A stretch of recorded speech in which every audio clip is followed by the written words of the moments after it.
ജിൻഡോ ആയിരുന്നു big boss Malayalam season 6ൻ്റെ കപ്പുയർത്തിയത്. വളരെ പതിയായിരുന്നു big ബോസിൽ ജിൻഡോ തൻ്റെ ഗ്രാഫ് ഉയർത്തിയത്.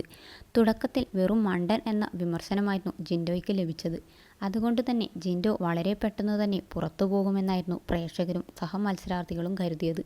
എന്നാൽ പിന്നീടുള്ള ആഴ്ചകളിൽ പ്രേക്ഷകരുടെ ഇഷ്ടം പിടിച്ചുപറ്റുന്ന രീതിയിലുള്ള രസകരമായ ഗെയിം തന്ത്രങ്ങളുമായിരുന്നു ജിൻഡോ പുറത്തെടുത്തത്. തമാശ കളിച്ചും നിഷ്കളങ്കമായ പ്രകടനം കൊണ്ടും ഹൗസിലും പുറത്തും ജിൻഡോ ഒരുപോലെ കയ്യടി നേടി. ഇതോടെ പച്ച മനുഷ്യൻ എന്ന ടാഗ് ജിൻഡോയ്ക്ക് ലഭിച്ചു. സാധാരണക്കാരൻ്റെ പ്രതിനിധി എന്നായിരുന്നു ഒരു വിഭാഗം പ്രേക്ഷകർ ജിൻഡോയെ വിശേഷിപ്പിച്ചത്. ഫിസിക്കൽ ടാസ്കുകളിലെല്ലാം മികവാർന്ന പ്രകടനം കാഴ്ചവെച്ചതോടെ ജിൻഡോയ്ക്ക് ആരാധക പിന്തുണ ഏറി. ജിൻഡോയ്ക്ക് വേണ്ടി ആർമി ഗ്രൂപ്പുകൾ ആരംഭിച്ചു. ഷോ പകുതി ആയപ്പോഴേക്കും വളരെ അഗ്രസീവായി. എല്ലാവരോടും തർക്കിച്ചും ഏറ്റുമുട്ടിയുമെല്ലാം നിൽക്കുന്ന ജിൻഡോയെയാണ് പ്രേക്ഷകർ കണ്ടത്. ഡിവോഴ്സും മാതാപിതാക്കളുടെ ആരോഗ്യസ്ഥിതിയും തൻ്റെ ജീവിതവും എല്ലാം ജിൻഡോ ബിഗ് ബോസിൽ കണ്ടന്റാക്കി. അപ്പോഴേക്കും ജിൻഡോ ആരാധകരുടെ മനസ്സിൽ സ്ഥാനം ഉറപ്പിച്ചു കഴിഞ്ഞിരുന്നു. ഒടുവിൽ ബിഗ് ബോസിൽ 100 ദിവസം പിടിച്ചുനിന്ന് ഷോയുടെ കപ്പുമായിട്ടായിരുന്നു താരം ആ പടിയിറങ്ങിയത്. കപ്പ് തന്നെയാണ് തൻ്റെ ലക്ഷ്യമെന്ന് പലപ്പോഴും ജിൻഡോ ഹൗസിൽ പറഞ്ഞിട്ടുണ്ട്. പണമല്ല, കപ്പ് പിടിച്ച് ലാലേട്ടൻ്റെ കൈ പിടിച്ച് നിൽക്കണം എന്നതാണ് എൻ്റെ ആഗ്രഹം എന്നാണ് ജിൻഡോ പറഞ്ഞിരുന്നത്.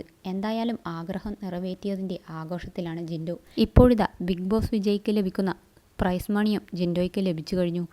കോൺഫിഡൻറ്റ് ഗ്രൂപ്പ് നൽകുന്ന 50 ലക്ഷമാണ് ഒന്നാം സ്ഥാനക്കാരനുള്ള സമ്മാനം. ഇത്തവണ 5 ലക്ഷത്തിൻ്റെ മണി ബോക്സുമായി സായി കൃഷ്ണ ഇറങ്ങിയതോടെ ജിൻഡോയ്ക്ക് ലഭിക്കേണ്ടിയിരുന്നത് 45 ലക്ഷം രൂപയായിരുന്നു. എന്നാൽ 34 ലക്ഷമാണ് ജിൻഡോയ്ക്ക് സമ്മാനത്തുകയായി കോൺഫിഡൻസ് ഗ്രൂപ്പ് ഇപ്പോൾ കൈമാറിയിരിക്കുന്നത്. ബാക്കി 15 ലക്ഷത്തോളം രൂപ ടാക്സിനകത്തിൽ പോയതായി കോൺഫിഡൻസ് ഗ്രൂപ്പ് അറിയിച്ചു. അതേസമയം ബിഗ് ബോസ് ഷോയ്ക്ക് ശേഷം മറ്റൊരു സന്തോഷം കൂടി ജിൻഡോയുടെ ജീവിതത്തിൽ സംഭവിച്ചിരിക്കുകയാണ്. കോൺഫിഡൻസ് ഗ്രൂപ്പ് നിർമ്മിച്ച് VK പ്രകാശ് സംവിധാനം ചെയ്യുന്ന ഒരു ചിത്രത്തിൽ എനിക്കൊരു മികച്ച റോളുണ്ടെന്നാണ് ജിൻഡോ വ്യക്തമാക്കിയത്. അതോടൊപ്പം തന്നെ എല്ലാം ബാദുഷ നിർമ്മിക്കുന്ന ചിത്രത്തിൽ 3 നായകന്മാരിൽ ഒരാളാണ് ഞാൻ. അതിൽ തന്നെ മെയിൻ വേഷമാണെന്നും ജിൻഡോ പറയുന്നു. സിനിമയിൽ അഭിനയിക്കണമെന്ന നാളുകളായുള്ള മോഹമാണ് ഇതോടെ പൂവണിഞ്ഞിരിക്കുന്നത്. മുൻപ് പല പടങ്ങളിലും അഭിനയിച്ചിട്ടുണ്ടെങ്കിലും തൻ്റെ മുഖം രജിസ്റ്റർ ആയിരുന്നില്ല.